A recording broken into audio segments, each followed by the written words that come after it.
नमस्कार, आप देख रहे हैं पब्लिक टाइम्स पूर्वांचल देवरिया की खास खबर। मैं हूं हेमा। चलिए जानते हैं आज की विशेष खबरों को।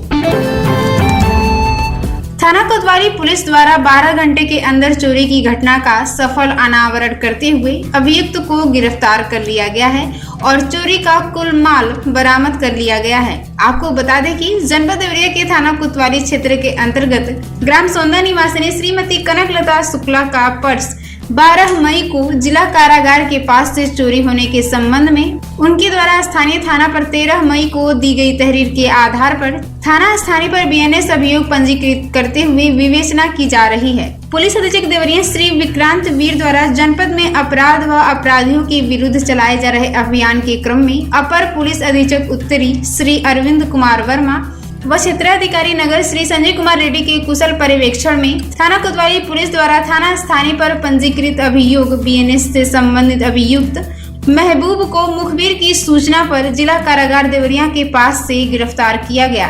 गिरफ्तार अभियुक्त के पास से चोरी के पर्स में कान की बाली 1 जोड़ी बरामद की गई है।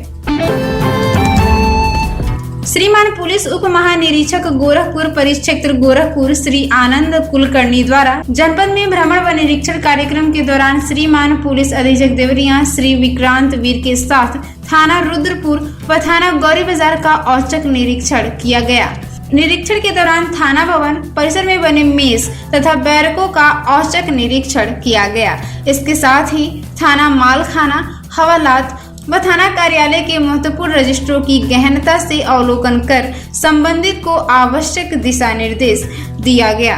निरीक्षण के दौरान महोदय ने शाखाओं में कार्य की दक्षता, अभिलेखों के रख रखाव, सफाई व्यवस्था तथा शाखा कर्मियों की उपस्थिति की गहन समीक्षा की। उन्होंने शाखाओं में कार्यरत पुलिस कर्मियों से संवाद करके उनके कार्यों की जानकारी प्राप्त की एवं आवश्यक दिशा निर्देश भी दिए। उन्होंने स्पष्ट किया कि कार्यालयीय कार्यों में पारदर्शिता, समयबद्धता और उत्तरदायित्व सर्वोपरि होनी चाहिए। अभिलेखों का सुव्यवस्थित रखरखाव एवं समय पर निस्तारण सुनिश्चित करने के निर्देश दिए गए। इसके साथ ही लंबित मामलों की समीक्षा करते हुए शीघ्र निस्तारण के निर्देश दिए गए।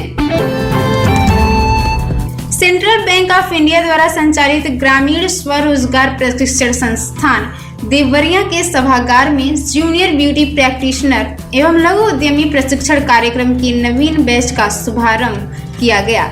इस प्रशिक्षण कार्यक्रम में जनपद के प्रत्येक ब्लॉक से कुल 35 प्रतिभागियों ने भाग लिया।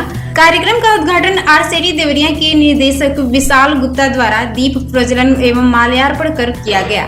उन्होंने उपस्थित प्रशिक्षणार्थियों को संबोधित करते हुए कहा कि बकरी पालन एक ऐसा व्यवसाय है जो कम लागत में अधिक लाभ देने वाला है। उन्होंने प्रतिभागियों को स्वरोजगार के लिए प्रोत्साहित करते हुए प्रशिक्षण की उपयोगिता को विस्तार से बताया। इस अवसर पर संस्थान के संकाय सदस्य सोमनाथ मिश्रा एवं विनय शंकर मणि त्रिपाठी, कार्यालय सहायक श्री अभिषेक कुमार तिवारी सहित आरसेडी का संपूर्ण स्टाफ उपस्थित रहा।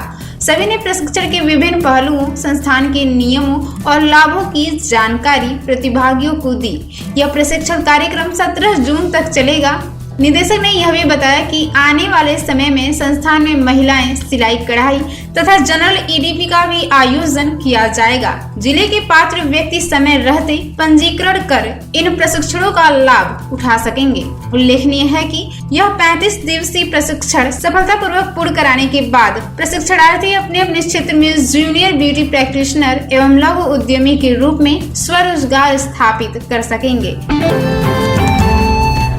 सीबीएसई 12वीं का रिजल्ट निकल चुका है और इसी क्रम में एनपीएस स्कूल सोंदा के छात्रों ने सीबीएसई बोर्ड 12वीं में शानदार प्रदर्शन किया है। अमृता सिंह ने 97% अंक हासिल किया, वहीं अंशिका यादव ने 95% अंक हासिल किया है। अनन्या मिश्र 92, आयुषी तिवारी 92, ब्यूटी तिवारी 90 व हर्षिता मिश्रा 90% अंक हासिल किया है। रामपुर कारखाना में बिजली की लगातार आवाजाही से पांडे चक उपकेंद्र के उपभोक्ता बेहाल हैं। इस उपकेंद्र के तीनों फीडर में भीषण कटौती की जा रही है। सबसे बदतर स्थिति रामपुर कारखाना फीडर की है, जहां ग्रामीण क्षेत्र से भी कम बिजली मिल रही है, जबकि शहर की तरह आपूर्ति देने के लिए इस उपकेंद्र से रामपुर कारखाना फीडर को अलग किया गया है। बढ़ते तापमान के साथ देवरिया उत्तरी के उपभोक्ताओं को बिजली निगम आपूर्ति देने में कोताही कर रहा है। बिजली की आवाजाही और कटौती का आलम यह है कि रात में भी 1 से 2 घंटे बाद बिजली गुल हो जा रही है। प्रदेश सरकार ने किसी भी मौसम में अपरिहार्य कारण होने पर ही रात को कटौती करने का निर्देश दे रखा है। सरकार का आदेश है कि शाम 6 बजे से सुबह 6 बजे तक विद्युत आपूर्ति बाधित न करी जाए। बावजूद इसके कुशीनगर जिले से मिल रही आपूर्ति के चलते पांडे चौक विद्युत केंद्र से रात में भी कटौती की जा रही है। रात के 9 बजे से सुबह 5 बजे के बीच आधा दर्जन से अधिक बार बिजली ट्रिप कर रही है, जिससे लोगों को काफी परेशानी का सामना करना पड़ रहा है। तरकुलमा कस्बे के वार्ड नंबर 13 में पुराने रंजिश में 2 पक्षों में मारपीट हो गई। एक पक्ष के कई लोग घायल हो गए। पुलिस ने पीड़ित की तहरीर पर 3 भाइयों समेत 5 लोगों पर घर में घुसकर मारपीट और बलवा सहित गंभीर धाराओं में केस दर्ज किया है। वार्ड नंबर 13 निवासी हरिनाथ कुशवाहा ने थाने में तहरीर देकर कहा है कि 27 अप्रैल की शाम पट्टीदार नीरज, रितेश व संतोष पुरानी रंजिश को लेकर दरवाजे पर आकर चचेरे भाई राजन कुशवाहा को गाली देने लगे। बीच बचाव करने पर जब मौके पर पहुंचा तो आरोपी दौड़ाने लगे। घर में घुसकर आरोपियों ने मारपीट की। थाना प्रभारी मृत्युंजय राय ने कहा है कि 5 आरोपियों पर केस दर्ज कर कार्रवाई की जा रही है। रुद्रपुर थाना क्षेत्र के फतेहपुर गांव के चर्चित हत्याकांड के विवेचक महेंद्र प्रताप चतुर्वेदी को अदालत ने कड़ी फटकार लगाते हुए उनके विरुद्ध जारी गैर जमानती वारंट को निरस्त करने का आदेश दिया है। इसके बाद गवाही लिपिबद्ध की गई। साथ ही अदालत ने यह भी हिदायत दी है कि विवेचक अगली पेशी पर निश्चित रूप से उपस्थित रहेंगे। आपको बता दें कि 2 अक्टूबर 2023 को हुए हत्याकांड की सुनवाई अपर सत्र न्यायाधीश शिखा रानी जायसवाल की अदालत में हो रही है।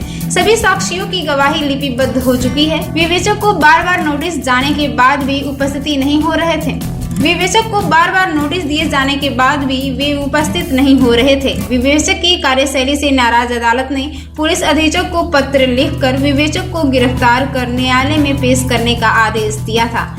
विवेचक के विरुद्ध अवमानना की कार्रवाई अमल में लाए जाने का भी नोटिस जारी किया गया था। इससे डरकर विवेचक सुबह 7 बजे ही न्यायालय में उपस्थित हो गए और अपने विरुद्ध जारी गैर जमानती वारंट निरस्त करने का प्रार्थना पत्र दिया। विवेचक के प्रार्थना पत्र पर सुनवाई के दौरान अदालत ने उन्हें फटकार लगाते हुए सुनवाई पर उपस्थित होने का आदेश दिया है। विवेचक महेंद्र का करीब 3 घंटे तक अदालत में बयान हुआ। शेष बयान के लिए 15 मई को तिथि नियत हुई है।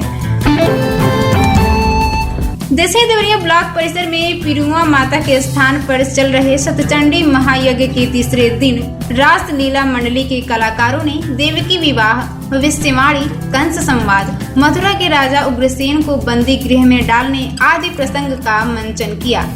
कलाकारों ने मंचन में दिखाया कि मथुरा में राजा उग्रसेन की पुत्री देवकी के विवाह के लिए उत्सव आयोजित किया गया। हर तरफ मंगल गीतों के साथ सहनाई बज रही थी। देवकी का विवाह बहुत ही धूमधाम के साथ वासुदेव से किया गया। विवाह के कुछ दिनों बाद राजनंदिनी देवकी की विदाई का समय आया। रीति रिवाज के साथ वासुदेव के साथ देवकी की विदाई हुई। बहन की विदाई को लेकर कंस भी काफी प्रसन्न था। उसने कहा कि मुंह बोली बहन और बहनोई को वह स्वयं अपने रथ पर बैठाकर पहुंचाने जाएगा। पिता उग्रसेन ने हाँ कही। आकर्षक ढंग से सजीव विशेष रथ से कंस बहन को छोड़ने निकला।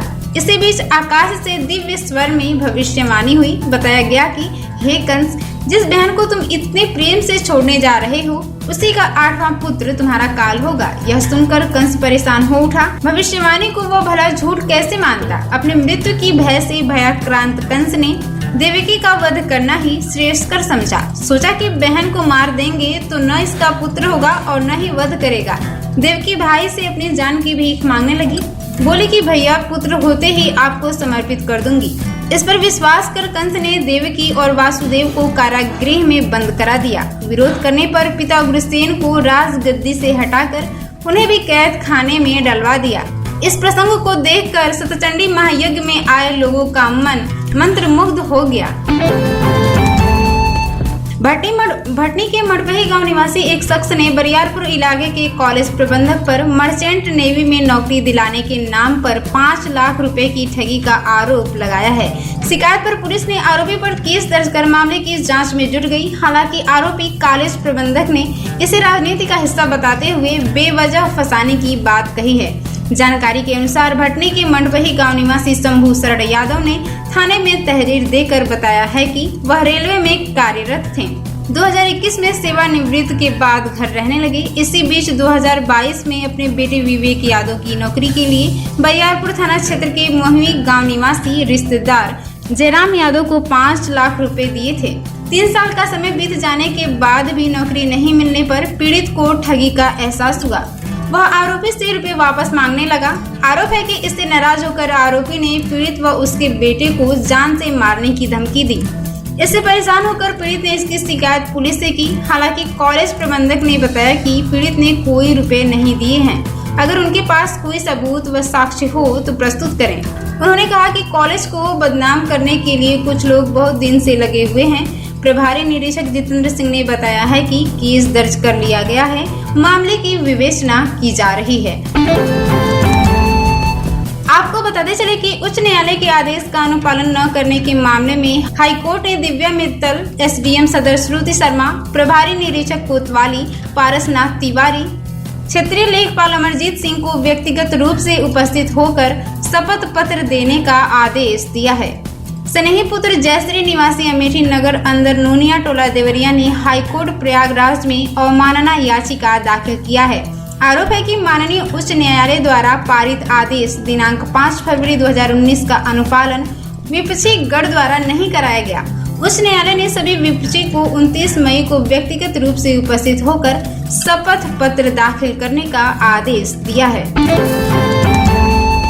तो ये थी देवरिया की खास खबर। आज के लिए बस इतना ही।